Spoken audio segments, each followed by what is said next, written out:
माह मुहर्रम की 3 तारीख के मौके पर सब्जी मंडी से मरहूम सलीम पहलवान की कदीमी मेहदी अपनी पूरी अकीदत और पाकीज़गी के साथ इमाम हुसैन के शैदाइयों के कांधे पर उठाई गई।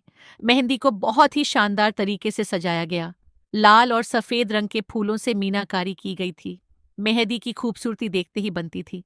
मेहदी अपने कदीमी रास्ते गढ़ी सराय, नखास कोहना, डफरिन अस्पताल से वापस अहमदगंज, नखास कोहना, सेवई मंडी कोतवाली, बजाजा पट्टी घंटा घर से सब्जी मंडी लतीफ मार्केट चौराहे पर रखी गई।